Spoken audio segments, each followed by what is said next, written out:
View is the author of the biography Trump Nation, The Art of Being the Donald. So Tim is back, and so talk to me about that experience and how you said he admitted to lying.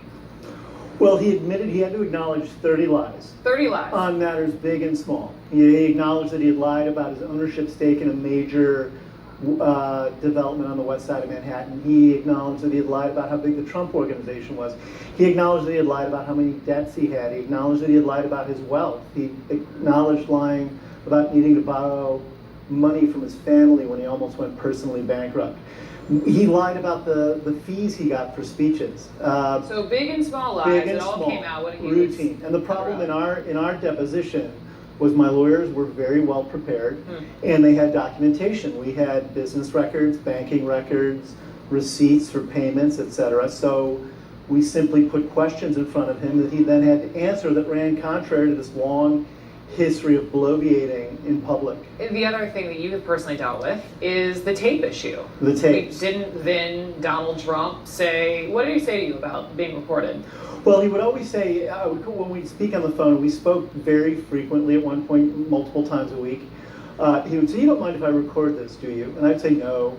Or we'd be in his office, and he'd just say, I may be recording this. And I said, that's fine. And I was actually recording things too, so all's fair in love and war. But he wasn't. He wasn't. We finally, during the deposition, said to him, you said it multiple times, Mr. O'Brien, that you were taping, because obviously we wanted some of those tapes ourselves for the litigation. And he had to say, no, in fact, I didn't have a taping system in Trump Tower, and I don't have one, and never had one. And so you're convinced, even though we don't know yet, even though everyone and their mother keeps asking the White House, are there tapes, you're convinced they don't exist?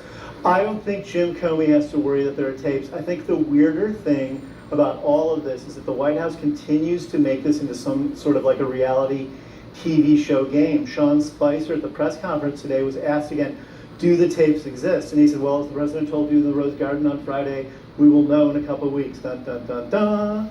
And it's not really the kind of comportment or behavior we're used to seeing in the Oval Office. So that's TBD, and when we get the answer in the tapes, they know the answer. That's the thing I think that irks all of us. And then just finally, under the category of lying or just lack of truth, however you want to say it, the golf outings. I mean, the president has apparently been golfing some 32 times. It's been tallied. Listen, I mean, I don't care if the guy plays golf. It's acknowledging. It's when reporters go to the White House and they ask what the president's been up to on the weekend, they will not acknowledge, especially because of the hypocrisy and all the times he slammed then President Obama, for hitting the links. Well, I think precisely because of that. Because yet again, there's a long record of Trump going after President Obama for being less than dedicated to the hard work of being the president. And Obama didn't golf nearly as much as President Trump. Trump basically lives on the golf course on weekends. And, I think this larger issue about these big and small lies is he's under investigation potentially for everything that he said in the past year or so as it conflates with this Russian investigation.